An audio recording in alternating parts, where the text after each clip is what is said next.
मित्रांनो हे बघा, हा ट्रेंड तुम्ही बघितलाच असेल की असं 3D इमेजेस बनवायचे. 2-3 इमेजेस बनवलेत मी. तर तुम्हाला सांगतो ते कसं बनवायचं. सिम्पली गुगल क्रोमवर जायचं, इथं गुगलवर टाईप करायचं गुगल जेमिनी. गुगल जेमिनी आलं, पहिल्या लिंकवर जायचं गुगल जेमिनीच्या, आणि इथं प्लस सिम्बॉल आहे, प्लसवर जायचं, अपलोड फाईल्स, फोटो लायब्ररी.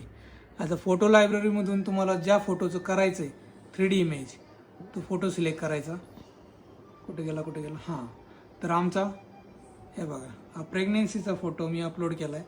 आमचं मॅटर्निटी शूट आहे, आणि इथं जस्ट पेस्ट करायचं आहे. हे जे प्रॉम्प्ट आहे AI प्रॉम्प्ट, हे सगळं मी डिस्क्रिप्शनमध्ये देतो. जस्ट पेस्ट करायचं आणि सेंड करायचं. तर हे फिरतंय ना गुगल जेमिनी, लोडिंग होते. तर ते 5 ते 10 सेकंदामध्ये तुमचा तो फोटो रेडी होईल. तर असं आहे सगळं. जस्ट वेट करा एक 5-10 सेकंड्स. तुम्हाला इमेज इथं दिसतंय बघा, जनरेटिंग इमेज झाला पण रेडी आहे बघा, असं काहीतरी दिसतोय फोटो. तर तुम्ही जसे फोटो अपलोड करणार तशी इमेज क्रिएट होणार. तुम्ही ट्राय करा. ट्रेंडसोबत चालायचं, ट्रेंड. तर तुम्ही लगेच ट्राय करा आणि मला कॉमेंट्समध्ये सांगा जमतंय का नाही.